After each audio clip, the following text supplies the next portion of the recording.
ورحمۃ اللہ تعالی وبرکاتہ۔ امید کرتا ہوں تمامی حضرات خیر و عافیت سے ہوں گے۔ اللہ تبارک و تعالی ہم سبھی کو اپنی حفظ و امان میں رکھے۔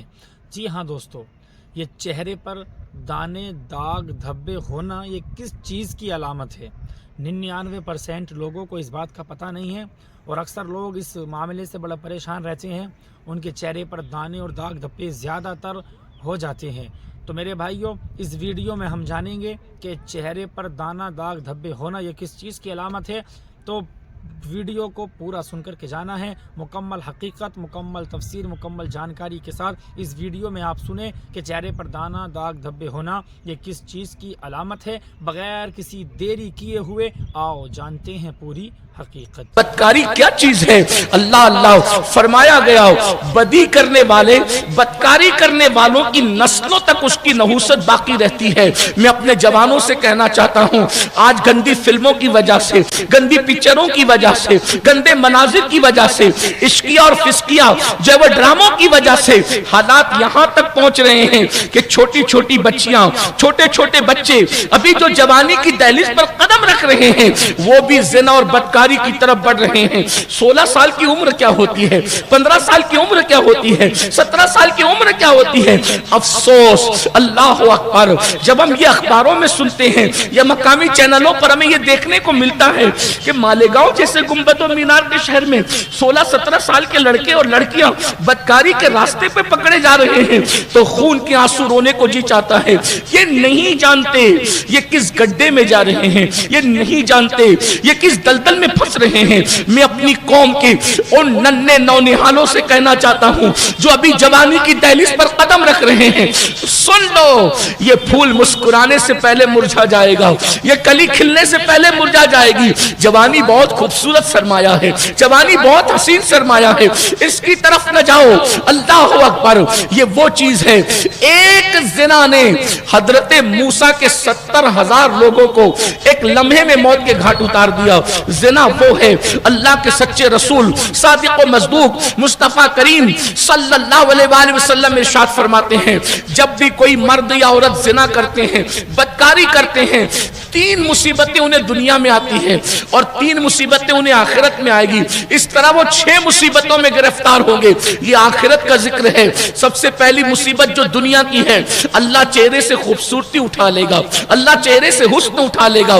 بہت سارے لڑکے اور لڑکیاں آج بیوٹی کے چکر میں ہیں، خوبصورتی سب کو چاہیے، حسن سب کو چاہیے، جمال سب کو چاہیے، لیکن بدکاری کرنے والوں کاسمیٹک آئٹم کتنا ہی استعمال کر لو، وہ جو قدرت کی طرف سے بیوٹی ہے، ایک مرتبہ زنا کی نحوست کی وجہ سے جب یہ چھین لی جائے گی، دنیا کی کوئی طاقت عطا نہیں کر سکتی۔ وہ ایک الگ چیز ہے جسے خدا کا نور کہتے ہیں، وہ ایک الگ چیز ہے جسے خدا کا جمال کہتے ہیں، وہ ایک الگ چیز ہے جو خدا کے انوار و تجلیات کہلاتے ہیں۔ ایک بات بتاؤں، پاک دامنی کا حسن وہ ہے کہ حوریں اس کے سامنے کم حسین لگتی ہے۔ آپ کو پتا ہے سیدہ حوا رضی اللہ تعالیٰ عنہ اتنی خوبصورت تھی کہ حوران جنت کا حور حوا کے حسن کے سامنے ہلکا معلوم ہوتا تھا۔ اور یہ بھی فرمایا گیا کہ جو دنیا کی عورتیں ہیں جنہوں نے بدکاری سے اور بدی سے اپنے آپ کو بچا رکھا ہے، جب وہ جنت میں جائے گی تو حوروں سے زیادہ خوبصورت نظر آئے گی،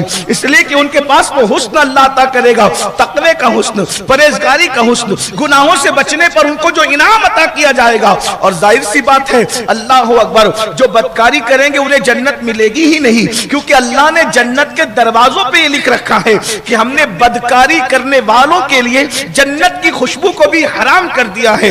وہ تو جنت کی خوشبو بھی نہیں پائیں گے، بہت دیر تک اور بہت دور تک بھگتنے والا عذاب ان کے سر پہ ہوگا۔ اللہ اکبر، اللہ کے رسول صلی اللہ علیہ وآلہ وسلم فرما رہے ہیں، بدکاری کرنے والا مرد ہو یا عورت، پہلی چیز ان کے چہروں سے اللہ اپنا نور چھین لیتا ہے۔ کبھی جا کر آئینے میں دیکھنا، غیر مسلموں کے چہروں میں اور تمہارے چہروں میں بدکاری کرنے والوں کوئی فرق نظر آتا ہے؟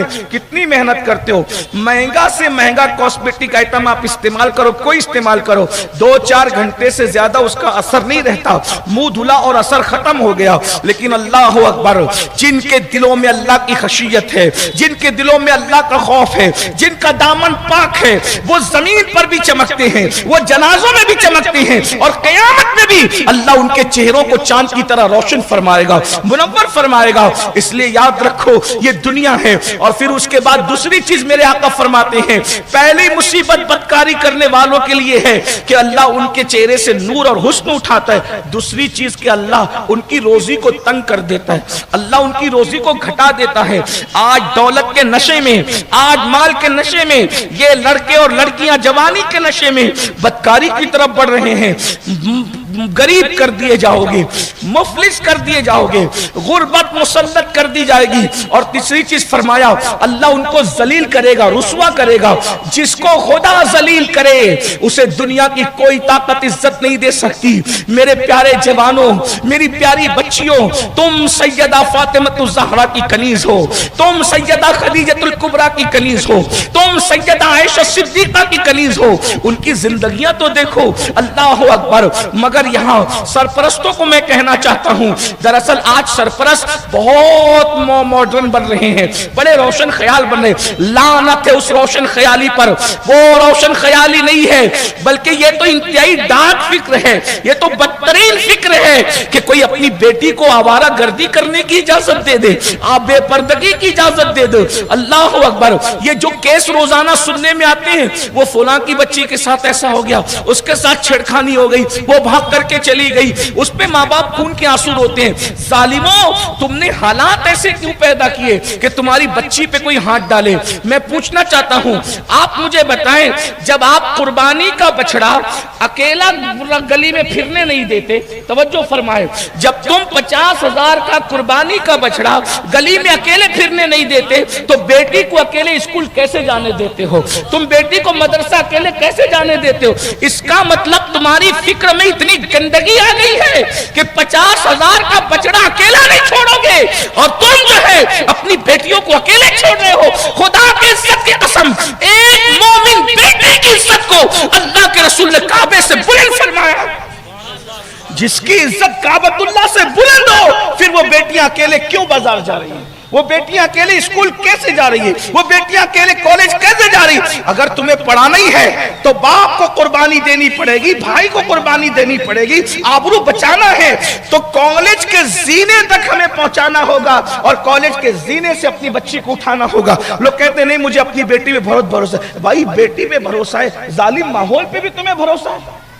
میں پوچھنا یہ چاہتا ہوں، کیا ہماری بیٹیوں کا تقوی امہات المومنین کے تقوی سے بڑھ کر ہے؟ مجھے بتائیں، ہماری عورتوں کا تقوی رسول اللہ کی بیویوں سے بڑھ کر ہے؟ جن کے لیے قرآن میں آیے تطہیر نازل کی گئی ہو، وہ رسول اللہ کی بیویاں ہیں، وہ رسول اللہ کی بیٹیاں ہیں، وہ رسول اللہ کا خاندان ہے۔ جو آیے تطہیر ہے نا، انما یرید اللہ لیذھب عنکم الرجس اہل البیت ویطہرکم تطہیرا۔ ذرا میں بہت بڑی بات کہنے چاہ رہا ہوں، بہت بڑی بات کہنے جا رہا ہوں، لیکن توجہ سے سننا۔ جو نبی کی بیویاں ہیں، بہت حیا کے پردے میں ایک مقدمہ رکھنا چاہتا ہوں، جو نبی کی بیویاں ہیں وہ کتنی پاک اور پوتر ہیں۔ نبی کی بیویاں، کیونکہ منبر پہ بولنے میں تھوڑا سا جھجک بھی ہوتی ہے، مگر کسی چیز کو بہت حیا کے پردے میں سمجھانا مشکل بھی ہوتا ہے۔ اللہ کرے سمجھ جاؤ۔ انسان کی فطرت ہے مرد اور عورت کی، جو بھی جوان مرد اور عورت ہوں گے ان کو کبھی کبھی خواب میں ایسی چیزیں نظر آتی ہے جس کی وجہ سے ان پہ غسل فرض ہو جاتا۔ اس سے زیادہ حیا کے پردے میں اب میرے پاس کوئی جملہ نہیں ہے، بزرگوں سے معافی چاہتے ہوئے، لیکن یہ ہر مرد کے ساتھ، یہ ہر عورت کے ساتھ، ہفتہ ہو، 15 دن ہو، مہینہ ہو، 2 مہینہ ہو، سال 2 سال، کتنا بھی ہو، کوئی ولی ہو، قطب ہو، ابدال ہو، زندگی میں 1 بار 2 بار 4 بار سب کے ساتھ یہ مسئلہ پیش آتا ہے، کیونکہ شیطان اس کو خواب میں ایسے مناظر دکھاتا ہے جس سے اس کی پاکی قائم نہیں رہ پاتی۔ اتنا سمجھ میں آ گیا، بہت حیا کے پر۔ لیکن جن عورتوں کو رسول اللہ کی بیوی بنانے کے لیے اللہ نے منتخب کیا، اب سمجھنا، ان کی پوترتا کو دیکھو، جو حضور کی بیویاں ہیں، جن عورتوں کا انتخاب کیا کہ یہ اب آئندہ کبھی نبی کے نکاح میں جائے گی، ابھی گئی نہیں ہے، ابھی نبی کے نکاح میں گئی نہیں ہے، جانے والی ہے، تو جانے والی ہے تو لکھا تو ان کی قسمت میں اللہ نے ہے نا کہ اب یہ نبی کی بیوی بنے گی، تو ان کو خواب میں بھی کبھی ایسا خواب نظر نہیں آتا جس سے وہ خواب میں بھی ناپاک ہو جائے. جیسے کہ آپ نے اس پوری ویڈیو کے اندر سنا ہے کہ چہرے پر دانا داغ دھبے ہونا یہ کس چیز کی علامت ہے. 99% لوگوں کو اس بات کا پتہ نہیں ہے. ہاں مجھے امید ہے انشاءاللہ تعالی عز و جل آپ نے اس ویڈیو کو سن کر کے سمجھ گئے ہوں گے. تو پلیز ہماری ویڈیو کو لائک کریں, کمنٹ کریں اور زیادہ سے زیادہ شیئر کریں تاکہ ہر انسان کے پاس یہ ویڈیو پہنچ جانی چاہیے. اور پلیز اگر چینل پر پہلی مرتبہ آئے ہیں تو ہمارے چینل مولانا سہیل اختر خلیلی کو سبسکرائب بھی کر لیں. السلام علیکم, اللہ حافظ.